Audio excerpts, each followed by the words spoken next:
जब जीवन दुखों से घिर जाए, जब हर दिशा अंधकारमय हो जाए, तो मन पूछता है, क्या ये भाग्य है या कर्म का फल?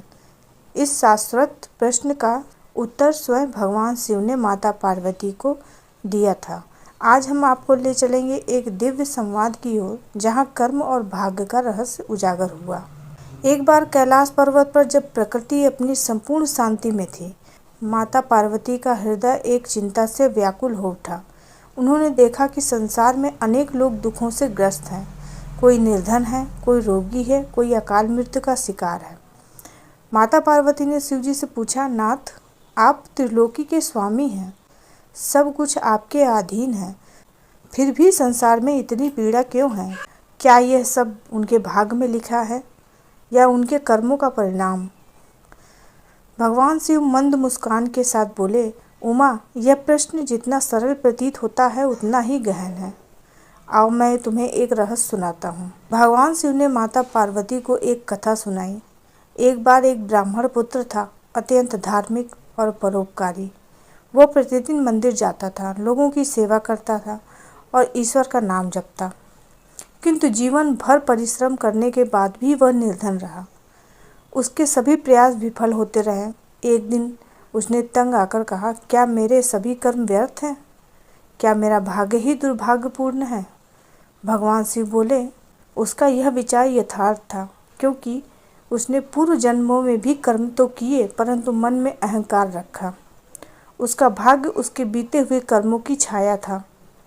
भगवान शिव समझाते हैं, भाग्य वह बीज है जो हमने अपने पूर्व जन्मों में बोया था, और वर्तमान जीवन वह पौधा है जिसे हम कर्मों से सींचते हैं।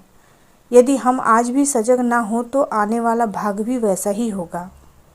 माता पार्वती पूछती हैं, तो क्या भाग्य अपरिवर्तनीय है? शिव बोले, नहीं, केवल वो भाग्य स्थिर रहता है जिसे कर्मों से न बदला जाए। जैसे नदी की धारा को दिशा दी जा सकती है, वैसे ही भाग्य को भी कर्मों से बदला जा सकता है। एक बार भगवान गणेश से किसी ने पूछा, आपको इतनी बुद्धि और ज्ञान कैसे प्राप्त हुआ? गणेश मुस्कुराए और बोले, मेरे भाग्य में ये नहीं दिखा था, परंतु मैंने प्रयास नहीं छोड़ा। मैंने शिव पिता से ज्ञान मांगा और कठिन तप किया। यह दिखाता है कि भाग्य से बड़ा कर्म है।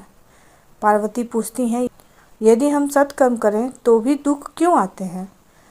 शिव उत्तर देते हैं, दुख जीवन का हिस्सा है, पर वे केवल परीक्षा है। जैसे सोने को तपाकर उसकी शुद्धता परखी जाती है, वैसे ही मनुष्य को दुखों द्वारा परखा जाता है।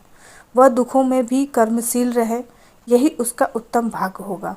एक बार राजा नल और रानी दमयंती सुखी जीवन जी रहे थे, परंतु एक दैत्य ने उनके भाग्य को उलट दिया। सब कुछ छिन गया, राज्य, वैभव, यहाँ तक कि उनका साथ भी। परंतु नल ने हार नहीं मानी। उन्होंने वन में रहकर परिश्रम किया। दमयंती ने भी साहस नहीं छोड़ा, अतः उन्होंने अपना भाग्य फिर से संजोया। शिव कहते हैं, उनकी कथा यह सिखाती है कि मनुष्य यदि कर्म करता रहे तो भाग्य भी उसकी सहायता करता है। शिव कहते हैं, जीवन में संतुलन बनाए रखना आवश्यक है, ना अधिक आशा ना अधिक निराशा। कर्म करते रहो और फल की चिंता न करो, यही भगवत दृढ़ता का सार भी है। पार्वती पूछती हैं, परंतु जब कोई निराश हो जाए तो वो क्या करे? शिव उत्तर देते हैं, तब उसे ध्यान करना चाहिए, अपने भीतर झांकना चाहिए। भीतर बैठा आत्मा ही सत्य है, न कि बाहर का संसार। शिव कहते हैं, उमा, कर्म और भाग्य दो चक्र हैं। भाग्य प्रबंध है जो साथ लेकर जन्मे हैं, परंतु कर्म स्वतंत्र है जिसे हम प्रतिदिन चुनते हैं।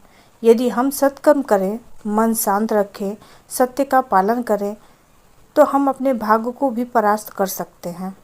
पार्वती कहती हैं, नाथ, अब मैं जान गई, जीवन में कर्म ही सबसे बड़ा है, भाग्य उसका केवल प्रतिबिंब है। प्रिय दर्शकों, शिव और पार्वती के इस दिव्य संवाद से हमें यह सीख मिलती है कि कर्म से ही भाग्य बनता है। यदि आज आप संघर्ष में हैं तो डटे रहिए, कर्म करते रहिए, क्योंकि आप स्वयं अपना भाग्य रच सकते हैं। हर सुबह एक नई शुरुआत है, अपने कर्म से उसे प्रकाशमान कीजिए। हर शाम एक आत्मचिंतन है जो आने वाले कल को सुंदर बना सकता है।